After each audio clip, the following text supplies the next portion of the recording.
Depuis la nuit des temps, il y a une angoisse qui nous colle à la peau, nous les êtres humains, c'est l'inconnu. De quoi demain sera-t-il fait? C'est une question qui a hanté absolument toutes les civilisations.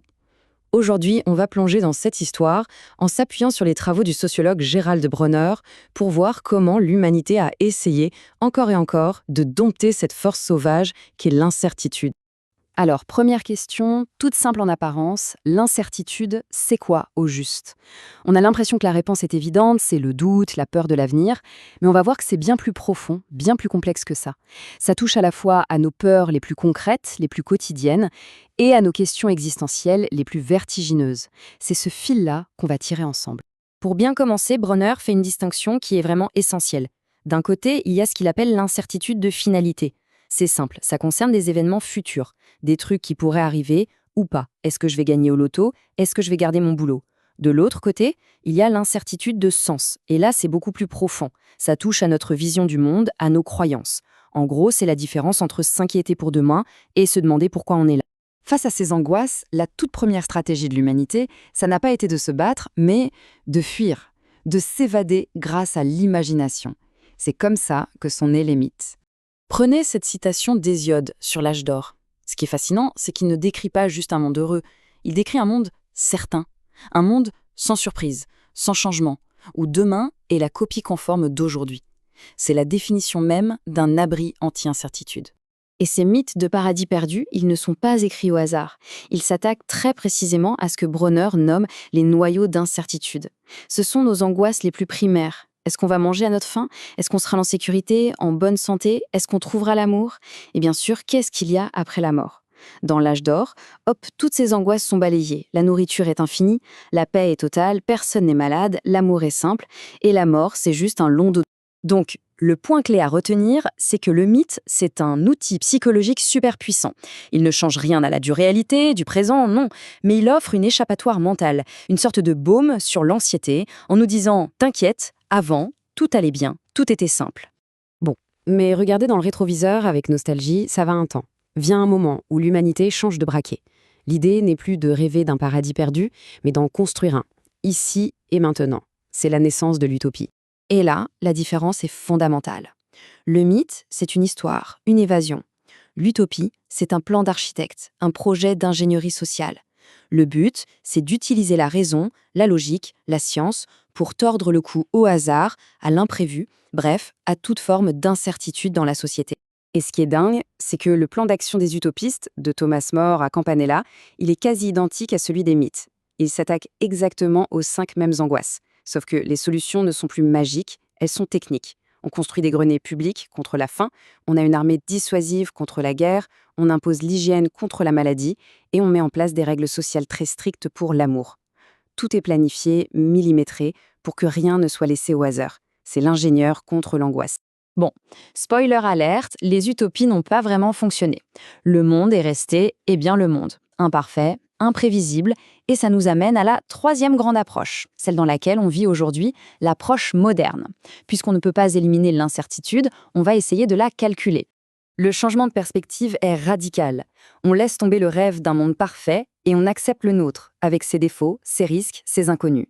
L'objectif, ce n'est plus de dessiner la société idéale, mais de créer des outils pour prendre les meilleures décisions possibles à l'intérieur de ce système imparfait. Voilà le genre de problème que les économistes adorent. Ce schéma illustre un dilemme de base. D'un côté, la sécurité, 100 francs c'est sûr. De l'autre, le risque, 1000 francs c'est tentant, mais il y a une chance sur 2 de repartir avec rien. Face à ça, comment on décide? C'est quoi le choix rationnel? La réponse qu'ils ont trouvée, c'est le concept d'utilité espérée. L'idée est simple, mais super puissante. Pour évaluer le pari, on ne regarde pas juste les 1000 francs.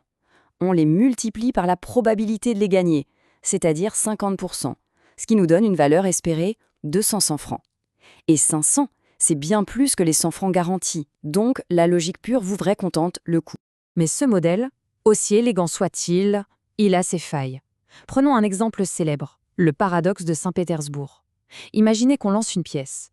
Si elle tombe sur face du premier coup, on gagne 2 euros. Si c'est au deuxième coup, 4 euros. Au troisième, 8 euros, et ainsi de suite. Le gain double à chaque fois. Mathématiquement, l'espérance de gain de ce jeu est infinie. Alors question, combien on devrait logiquement payer pour jouer? La formule est formelle, les maths ne mentent pas. L'espérance de gain est bien infinie. En théorie, il serait donc rationnel de payer n'importe quelle somme, même des millions, pour jouer une seule fois. Et pourtant, personne ne ferait ça. Pourquoi est-ce que notre intuition se révolte contre la logique? La réponse a été trouvée par Daniel Bernoulli il y a des siècles. Et ce qui est génial, c'est qu'il a compris que la valeur de l'argent n'est pas objective, elle est subjective. Gagner 1 000 € quand on est fauché, ça change la vie. Mais gagner 1 000 € quand on est déjà millionnaire, c'est anecdotique. L'utilité, le bonheur qu'on tire d'un euro supplémentaire diminue à mesure qu'on s'enrichit. Notre intuition a donc raison contre les maths pures. En intégrant la psychologie, les modèles sont devenus bien plus réalistes. Mais même avec tous ces outils sophistiqués, le comportement humain face à l'incertitude reste un véritable casse-tête plein de paradoxes. Regardez ce dernier exemple proposé par le psychologue Amos Tversky. C'est fascinant. Un manager doit choisir entre 3 candidats. Il a une règle simple. Il préfère le plus intelligent, mais seulement si la différence est supérieure à 1 point. Si l'écart est trop faible, il prend juste le plus expérimenté. Ça semble être une règle de décision tout à fait rationnelle, non ? Et pourtant, accrochez-vous. Étape 1, on compare X et Y. La différence d'intelligence est d'1 seul point, ce n'est pas assez. Donc, il choisit X, qui a plus d'expérience. Conclusion, X est meilleur que Y. Étape 2, on compare Y et Z. Pareil, 1 seul point d'écart en intelligence. Il choisit Y, le plus expérimenté. Conclusion, Y est meilleur que Z. Logiquement, si X plus grand que Y et Y plus grand que Z, alors X devrait être le meilleur, non ? Eh bien non. Étape 3, on compare directement X et Z. Là, la différence d'intelligence est de 2 points. C'est significatif. Il choisit donc Z, le plus intelligent. On se retrouve avec une boucle complètement absurde. X est préféré à Y, qui est préféré à Z, qui est préféré à X. Une conclusion irrationnelle née d'une série de choix qui, pris un par un, semblaient parfaitement logiques. Des mythes qui nous faisaient rêver d'un passé parfait, aux utopies qui voulaient construire un futur parfait, jusqu'aux modèles mathématiques qui essaient de naviguer dans notre présent imparfait, l'humanité a vraiment tout tenté pour maîtriser l'incertitude. Mais ce genre de paradoxe nous montre que notre relation à l'inconnu est bien plus tordue, bien moins logique qu'on aimerait le croire. Et ça laisse une question en suspens. Et si cette complexité, cette part d'imprévisible dans nos décisions, ce n'était pas un bug, un défaut à corriger, mais au contraire ce qui nous définit, ce qui fait de nous fondamentalement des êtres humains